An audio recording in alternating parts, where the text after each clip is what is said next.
નમસ્તે વિદ્યાર્થી મિત્રો, હવે આપણે ગણિતમાં પ્રકરણ 2માં પૂર્ણ સંખ્યાઓ વિશે અભ્યાસ કરીશું. હવે આપણે પ્રકરણની શરૂઆત કરીએ તો પહેલો મુદ્દો આપણો છે કે કોઈ પણ સંખ્યાની પહેલાંની સંખ્યા કેવી રીતે શોધવી. તો કોઈ પણ પ્રાકૃતિક સંખ્યામાંથી એક બાદ કરતાં આપણને પહેલાંની સંખ્યા મળે છે.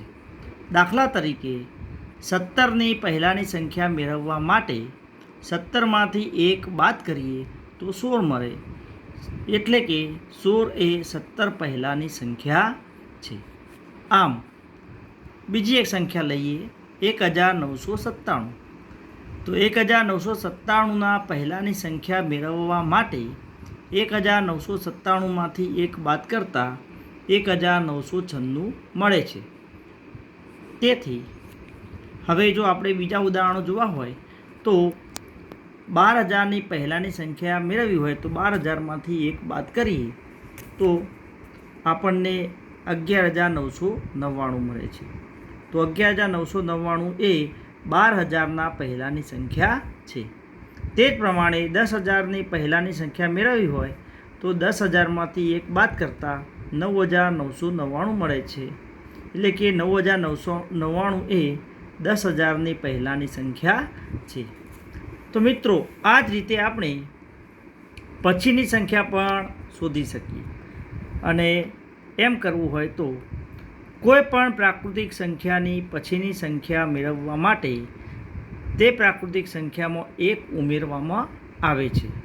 દાખલા તરીકે 16ની પછીની તરતની સંખ્યા મેળવવી હોય તો 16માં 1 ઉમેરતા 17 મળે, એટલે કે 17 એ 16 પછીની તરતની સંખ્યા છે. આમ 12000 પછીની સંખ્યા મેળવવી હોય તો 12000માં 1 ઉમેરવાથી આપણને 12001 મળે છે, એટલે કે 12001 એ 12000 પછીની તરતની સંખ્યા છે. તે જ રીતે 10000 પછીની સંખ્યા એ 10000 વત્તા 1 કરવાથી આપણને 10001 મળે છે. હવે પ્રશ્ન આપણને એ થાય કે કઈ પ્રાકૃતિક સંખ્યા પાસે તેના પહેલાં આવતી પ્રાકૃતિક સંખ્યા નથી. તો એનો જવાબ છે પ્રાકૃતિક સંખ્યા 1. મિત્રો, 1ની પહેલાંની સંખ્યા જો આપણે મેળવીએ તો 1 - 1 બરાબર 0 મળે, અને આપણે જાણીએ છીએ કે સૌથી નાની પ્રાકૃતિક સંખ્યા 1 છે, એટલે કે 0 એ પ્રાકૃતિક સંખ્યા નથી. તેથી આપણે કહી શકીએ કે 1 પાસે તેની પહેલાં આવતી પ્રાકૃતિક સંખ્યા નથી. બીજો પ્રશ્ન આપણને એ પણ થાય કે કઈ પ્રાકૃતિક સંખ્યા પાસે તેના પછીની આવતી પ્રાકૃતિક સંખ્યા નથી. તો મિત્રો, આપણે જાણીએ છીએ કે એવી કોઈ પ્રાકૃતિક સંખ્યા ન મળે, કારણ કે પ્રાકૃતિક સંખ્યાઓ અસંખ્ય છે અને છેલ્લી પ્રાકૃતિક સંખ્યા ન મળવાથી તેની પછી આવતી સંખ્યા આપણે મેળવી શકીએ નહીં, એટલે કે એ સંખ્યા આપણે ચોક્કસ કહી શકતા નથી. હવે મિત્રો, આપણે પૂર્ણ સંખ્યાઓ વિશે જાણીએ. તો આપણે જોઈ ગયા કે 1ની પહેલાંની આવતી પ્રાકૃતિક સંખ્યા ન મળે, તેથી 0ને આપણે પ્રાકૃતિક સંખ્યાના 1ના પહેલાં આવતી સંખ્યા તરીકે લઈએ તો આપણને નીચે મુજબ સંખ્યા મળે છે. એટલે કે 1ની પહેલાં 0 મૂકી દઈએ તો આપણને આ મુજબ સંખ્યાઓ મળે, એટલે કે 0, 1, 2, 3, 4, 5 અને 6 વગેરે વગેરે. આ સંખ્યાઓને પૂર્ણ સંખ્યાઓ કહે છે. સૌથી નાની પૂર્ણ સંખ્યા 0 છે. સૌથી મોટી પૂર્ણ સંખ્યા મળે નહીં, તેથી આપણે સૌથી મોટી સંખ્યા મળે નહીં એટલા માટે આપણે 6થી આગળ આવતી સંખ્યાને દર્શાવવા માટે આપણે આ રીતે ટપકા મૂકી અને આપણે સૌથી મોટી સંખ્યા મળતી નથી એવું આપણે દર્શાવી શકીએ. પ્રશ્ન આપણને થાય છે કે શું દરેક પ્રાકૃતિક સંખ્યાએ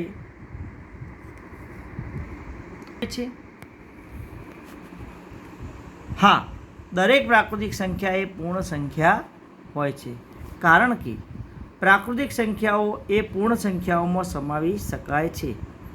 એટલે કે બધી જ પ્રાકૃતિક સંખ્યાઓને આપણે પૂર્ણ સંખ્યાઓની અંદર આપણે મૂકી શકીએ. એટલે માટે આપણે કહી શકીએ કે દરેક પ્રાકૃતિક સંખ્યા એ પૂર્ણ સંખ્યા છે. હવે આપણને બીજો પ્રશ્ન એ થાય કે શું દરેક પૂર્ણ સંખ્યા એ પ્રાકૃતિક સંખ્યા હોય છે? તો એનો જવાબ છે ના.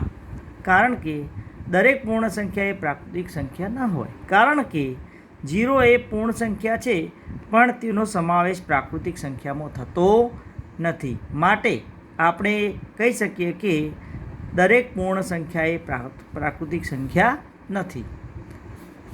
હવે મિત્રો આપણે સંખ્યા રેખા વિશે અભ્યાસ કરીએ. જો અમે અહીંયા એક રેખા દોરી છે, એના ઉપર દરેક બિંદુ ઉપર મેં એક સંખ્યા મૂકી છે.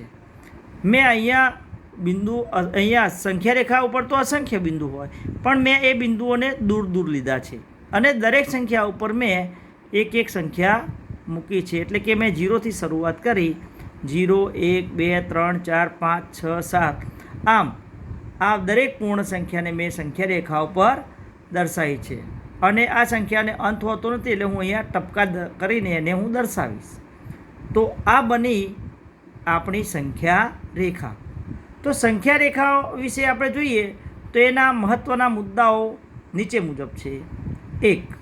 સંખ્યા રેખા પર મોટી સંખ્યા નાની સંખ્યાની જમણી બાજુએ આવેલી હોય છે. એટલે કે જો આપણે બે સંખ્યાઓ 4 અને 7નો વિચાર કરીએ તો 4 એ 7 કરતાં નાની છે. એટલે કે 7 એ 4થી મોટી છે અને 4 એ 7થી મોટી 7 એ 4થી મોટી હોવાથી 7 એ 4ની જમણી બાજુએ આવે છે. એવી જ રીતે જો બીજું ઉદાહરણ લઈએ તો 8 એ 6થી મોટી હોવાથી 8 એ 6ની જમણી બાજુએ આવે છે. એટલે કે મોટી સંખ્યા એ હંમેશા સંખ્યા રેખા ઉપર નાની સંખ્યાની જમણી બાજુએ હોય છે. તેથી વિરુદ્ધ જોઈએ તો નાની સંખ્યા એ મોટી સંખ્યાની ડાબી બાજુએ હોય છે. દાખલા તરીકે 4 એ 7 કરતાં નાની છે, તેથી 4 એ 7ની ડાબી બાજુએ આવેલી હોય છે. હવે આપણે સંખ્યા રેખાની મદદથી સંખ્યાઓનો જો આપણે સરવાળો કરવો હોય તો કેવી રીતે કરી શકાય તે આપણે જોઈએ. દાખલા તરીકે આપણે 3 અને 4નો સરવાળો કરવો છે. એટલે આપણે જો 3 અને 4નો સરવાળો કરવો હોય તો આપણે એક આવી સંખ્યા રેખા દોરીશું અને એના ઉપર 0થી માંડીને આપણે અંકો લખીશું અને આપણે જોઈશું કે 3 અને 4નો સરવાળો કરતાં મોટી જે સંખ્યા મળે એનો જવાબ તેના કરતાં એક અંક આપણે વધારે રાખવો પડશે. આ રીતે આપણે સંખ્યાઓની ગોઠવણી કરીશું. ત્યારબાદ હવે આપણે 3 અને 4નો સરવાળો કરવા માટે એટલે કે 3માં 4 ઉમેરવા માટે 3થી શરૂઆત કરીશું અને 3ની જમણી બાજુએ આપણે ખસીશું. સરવાળો કરવા માટે હંમેશા સંખ્યા રેખા પર જમણી બાજુએ ખસવું પડે. તો આપણે 3ની જમણી બાજુ 4 એકમ ખસીશું અને 4 એકમ ખસતા આપણને 7 મળે છે. તેથી 3 + 4 = 7 જવાબ આવે. હવે તે જ રીતે આપણે જો બાદબાકી કરવી હોય એટલે કે 7માંથી 5 બાદ કરવા હોય તો સંખ્યા રેખા ઉપર બાદબાકી કરવા માટે આપણે ડાબી બાજુ ખસવું પડે. એટલે કે 7માંથી 4 બાદ કરવા માટે 7ની ડાબી બાજુએ 5 એકમ ખસતા એટલે કે 1, 2, 3, 4 અને 5 5 એકમ ખસતા આપણને 2 મળે છે. એટલે કે 7 - 5 = 2 મળે. આમ 7 - 5નો જવાબ 2 આવે છે.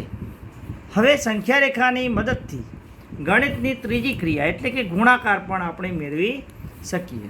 દાખલા તરીકે 3નો 4 સાથે આપણે ગુણાકાર કરવો છે તો આપણે સંખ્યા રેખા દોરીશું અને એની ઉપર આપણે સંખ્યાઓને દર્શાવીશું. ત્યારબાદ સંખ્યા રેખા પર 3નો 4 સાથે ગુણાકાર કરવા માટે 0થી 3 સંખ્યાનું જૂથ લઈશું.